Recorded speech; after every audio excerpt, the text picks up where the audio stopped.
Hey everybody, welcome to Math with Ace. We are focusing on statistics, carrying on with our chi-squared testing. Now, we have done chi-squared goodness of fit tests.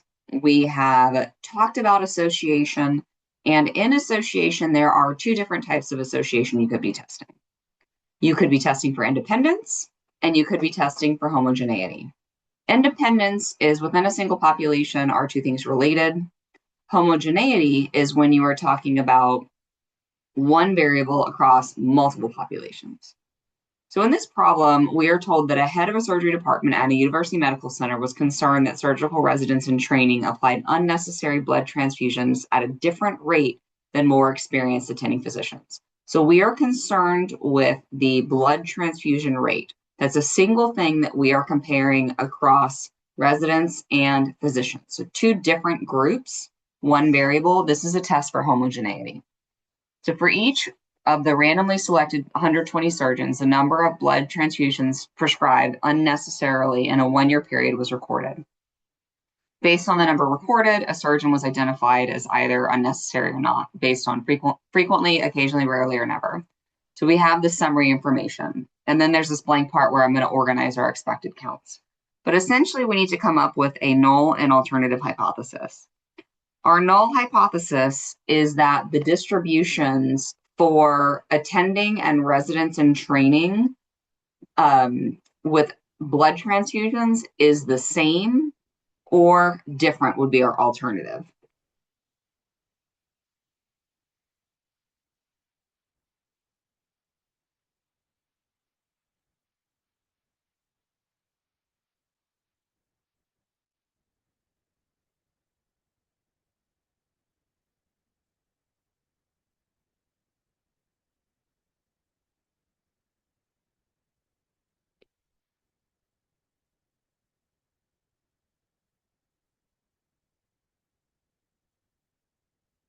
The null hypothesis, the distributions of attending physicians and residents in training is the same, and the alternative is that the distributions of attending physicians and residents in training is not the same.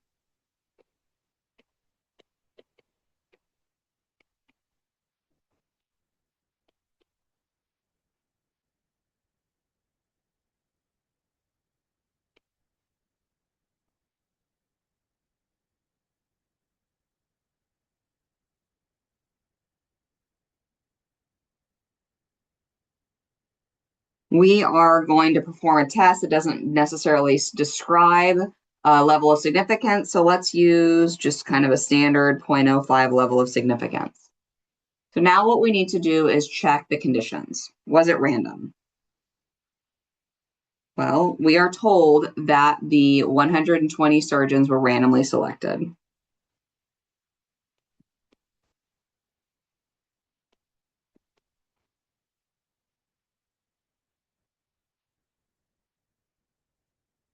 What about independence? This one I think is a little bit questionable because if we have 120 times 10 means we need 1,200 surgeons at this department. I don't know that we can assume this unless we are talking about like all of the Kaiser hospitals in the country. So this is a little bit on a bubble. I'm going to go ahead and complete the process just to, so I'm going to say that this is questionable. But I do want to go through the process so you can see how to calculate the test statistic and perform expected counts and whatnot. Large counts. For large counts, our expected counts need to be at least 5. And the way that we calculate our expected counts is I take my row total times my column total and divide that by the overall total.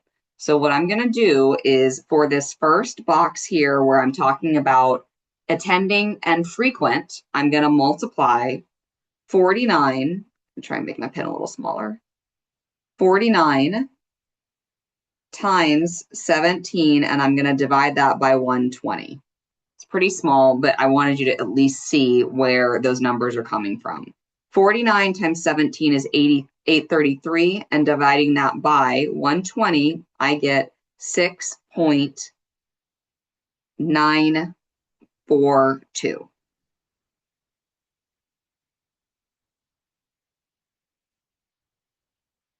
I'm not going to round this to the nearest whole number. I'm going to leave my expected count as is.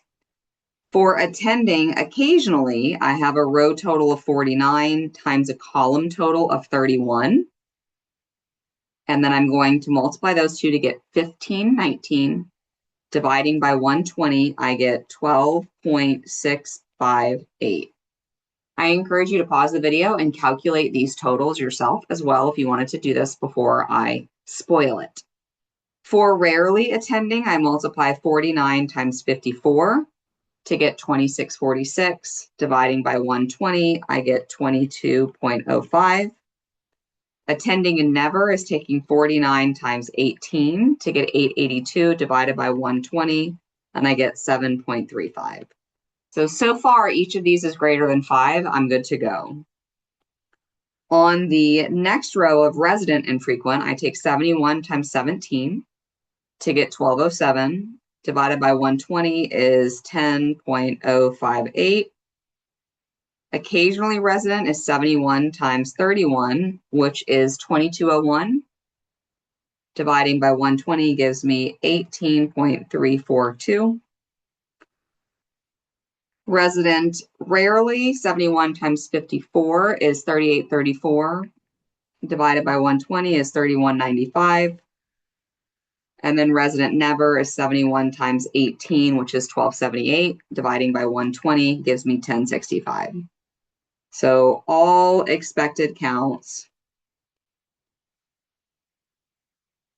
are at least 5, which means most of my conditions are good to go.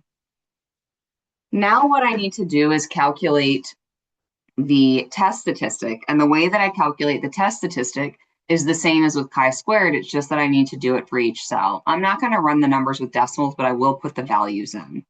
So for the first one, the chi-squared is going to be equal to summing, or actually I don't need the sum symbol because I'm going to write the plus symbol.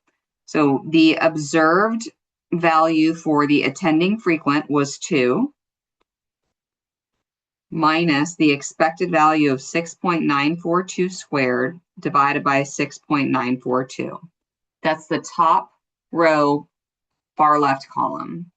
I'm going to add that to the observed attending occasionally minus that expected value squared over the expected value, plus the observed 31 minus the expected value of 22.05 squared for attending rarely, dividing by the expected value, plus 13 minus 7.35 for the attending never. And then I need to add that to the residents, 15 minus 17 for frequent, and 28 minus the 17 is the total, sorry. Oops. 15 minus 10.058 squared over 10.058 plus 28 minus 18.342 squared over 18.342 plus 23 minus 31.95 squared over 31.95 plus 5 minus 10.65 squared over 10.65. So those are the 4 different attending cells and then the 4 different resident as well. And I would sum all of that to get my chi-squared value. I'm going to pop over to Statlet. And we have 2 categorical variables here that we're going to be dealing with. You could run the numbers and you would need the degrees of freedom. Let's calculate the degrees of freedom really quickly. Degrees of freedom is the rows minus 1 times the columns minus 1. This is actually number of rows and number of columns. So there were 2 rows minus 1, and there were 4 columns minus 1. I don't include the totals. 2 minus 1 is 1, 4 minus 1 is 3, so the degrees of freedom are 3 here. So if I ran the numbers for that chi-squared statistic, I could go to chi-squared distribution in Statlet and use the 3 degrees of freedom to calculate the value. We're not necessarily comparing explanatory and response here. I would be I would honestly want to flip the table because I think that the type of surgeon might explain the response. But in order for your rows and columns to look the same as what we've done, I'm going to go ahead and put the frequency of blood transfusions, and I'm going to put the type of physician here for attending and resident. And then we have frequent, occasionally, rarely, and never.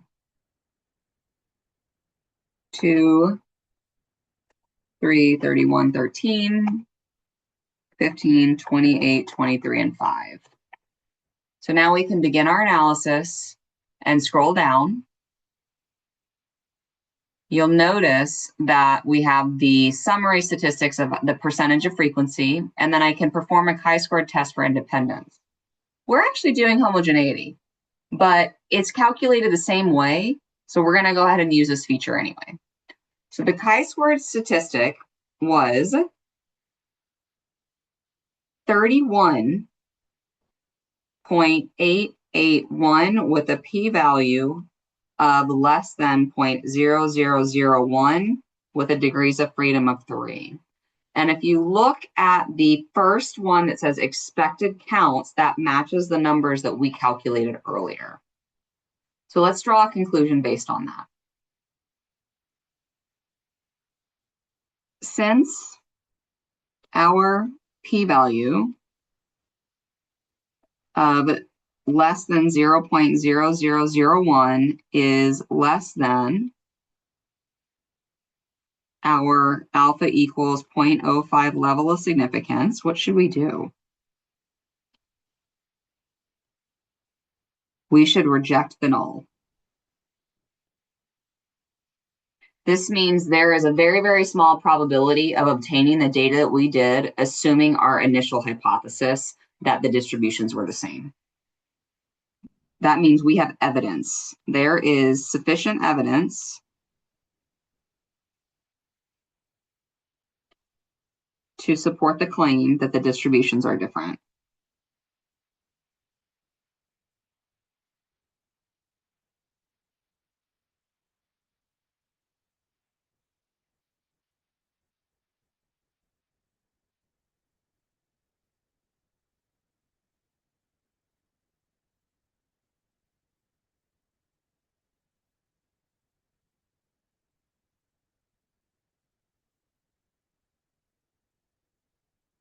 All right, small p-value means we have evidence for our alternative, and our claim was we initially assumed that physicians that are attendings versus residents are doing blood transfusions at the same rate, and our data shows that that is not true. They are not the same.